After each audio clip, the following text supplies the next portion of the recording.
car. Hello, I'm Steve, and that was Natasha. Bye. Welcome to our channel. This is a place where you can see videos about cars and about how to drive cars. So if you don't want to miss out, don't forget to subscribe.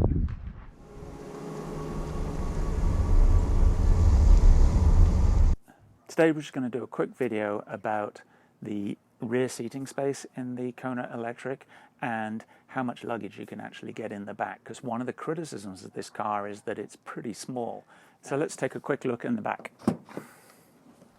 Hello, you gonna come in? Come on, jump in.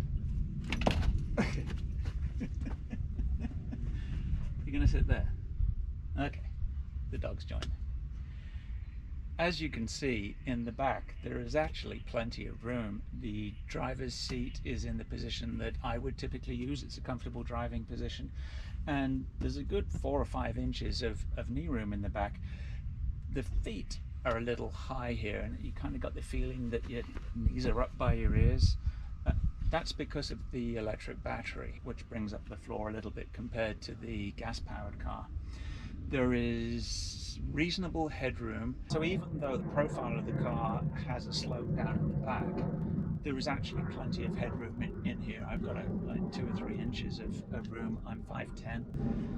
The sunroof does take up some space here, up to about here, and then the roof slopes back and gives you that added headroom, so it's actually fine. So this seat is all the way back to give maximum legroom in the front for the passenger, and you can see that my knees are actually touching it.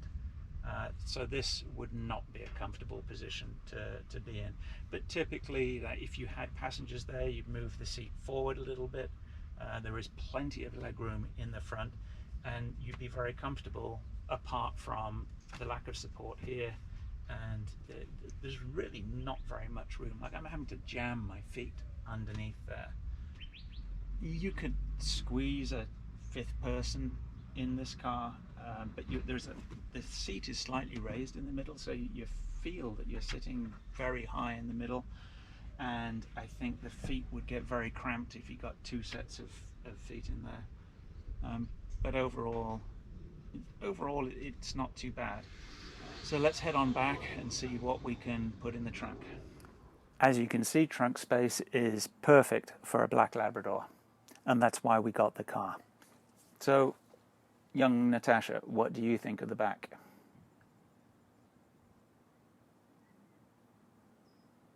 Is that it? The acid test for any car for me is whether or not we can get 2 sets of golf clubs in. And in the Kona Electric, it works pretty easily. You do have to take the longer clubs out, so the driver and the 3-wood out, but 2 sets of golf clubs fit in very easily. With the seats up, that's it. You're only going to get 2 sets, maybe 3. So if you're a foursome, you better take your buddy's car. The other solution for the golfers out there is just to drop one side of the seat down. Both sets of clubs fit in there nicely, and if you want to take the dog with you, Tasha, time to perform.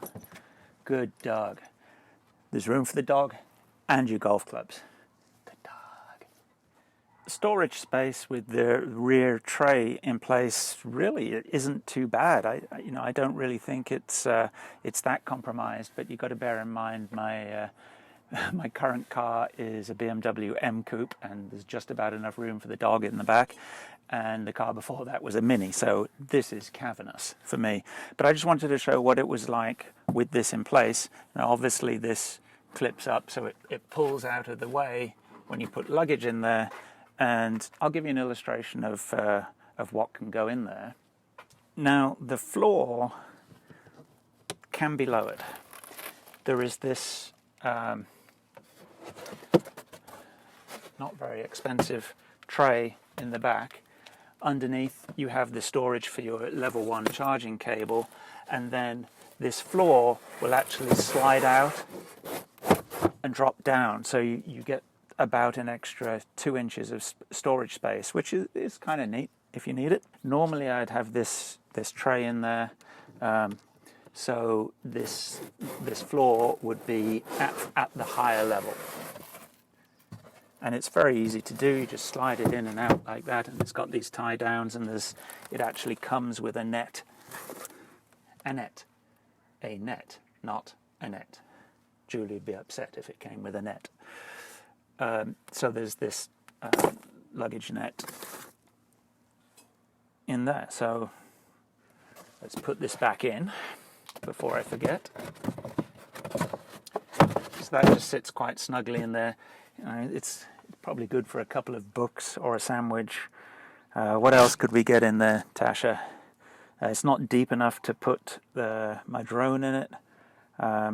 Maybe some of the GoPro camera gear could fit in there, but quite honestly, not very much gets in there. So let's get some bags and let's see what will fit in here. So just what can we fit in the trunk of the Kona Electric? This has been a bit of an education for me because we haven't had the car that long, and so we haven't had the opportunity to actually go away anywhere and fill it up. So I just stuck some bags in. So what you've got here is one kind of regular size carry-on, a smaller carry-on, and then a bigger check bag. And those fit quite nicely. So we'll take those out. And normally we travel with 2 of these bags, and those would both fit in there with this tray in place. And then there's plenty of room on the back seat for backpacks and that kind of stuff.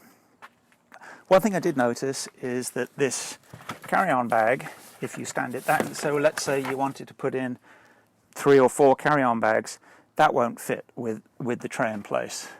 So let's take that out. Put that aside. And then it still won't fit, I don't think. Maybe it will. If we slam hard enough, anything will fit. Yeah, so that just fits standing up. So you could get that one in, 2, and then maybe, I just happen to have another bag prepared here, another bag here. So if you take that tray out, you've got plenty of room. I've got all my racing gear for the track in this bag, and with a bit of squeezing around, that will fit in and close very nicely. So it's small compared to some of the huge things that are on the market today, but for us, we are 2 and the dog, it's perfectly adequate. So we could get all that in very comfortably, way more comfortably than in my Mini, that I can tell you. And if we put the seats down, that works very easily. I mean, I'm not going to fill it up with bags. They're obviously going to fit in there. There is a ton of space in there. So I actually think it's a very practical vehicle for a small family or a couple. It's perfect. It's not too big. It's easy to get around in. You're not carrying around a lot of empty space. If you were carrying 4 adults and bags, it would be a squeeze, definitely. 3 would not be a problem. You could put bags, like a couple of bags here, and still have plenty of room for the rear passenger to sit in. So for baggage storage, I'd give it a strong 7. One interesting thing, one of the options that that came on this car was a plastic applique on the rear bumper to stop it getting scratched, because it's a painted bumper like most cars these days. So if you're pulling bags out and you're careless, it will scratch. But so that was on there. Not sure it was worth the $70, but it's well worth doing it. So with that, I'll load up all my bags, throw everything in. I suppose I should have to put the big one in first, and I will say good night. If you found this video useful, Please don't forget to like and subscribe, and we'll see you next time.